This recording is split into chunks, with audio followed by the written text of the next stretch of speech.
Количество женщин, предпочитающих традиционное грудное вскармливание, в Якутии увеличилось в 2,5 раза за прошедшие 6 лет. Врачи уверены, что только материнское молоко способно дать ребенку естественную защиту от всех болезней, в том числе и от онкологии во взрослой жизни.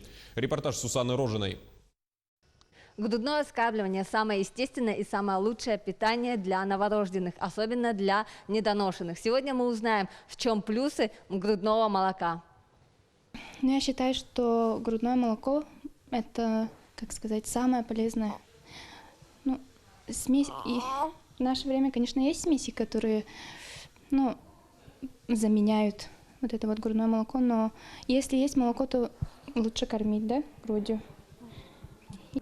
Врачи уверяют, что даже недоношенные дети, которые родились раньше срока и с маленьким весом на грудном вскармливании, лучше набирают вес и могут развиваться быстрее тех детей, которые родились в срок, но находятся на искусственном питании. Конечно, когда рождается ребенок раньше срока, он отличается от доношенного ребенка. Но в процессе его выхаживания, особенно если ребенок находится на грудном вскармливании, то недоношенные дети, они догоняют своих сверстников в первые 2-3 года жизни. А в некоторых случаях они даже перегоняют своих сверстников вследствие того, что они меньше болеют, да? У них лучше успеваемость и в школьном возрасте у недоношенных детей. И поэтому они даже в некотором смысле могут и перегнать своих сверстников.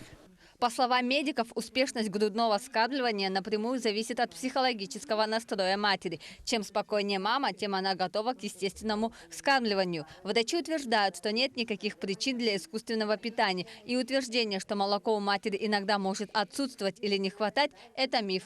Основная и главная проблема – это неправильное прикладывание. Поэтому мы этому учим.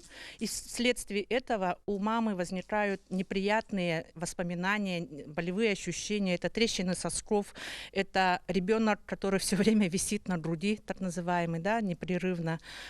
Поэтому мы, медицинские работники, работаем с мамами, особенно с первородящими мамами. Нет молока, нет в принципе. Это все идет от психологии, от головы. То есть понятие «я не молочная», в принципе, такого понятия нету.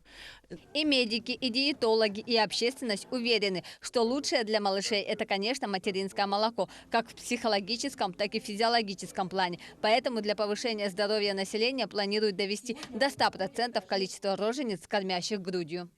Сусана Рожина, Джулус Иннокентьев, Якутск.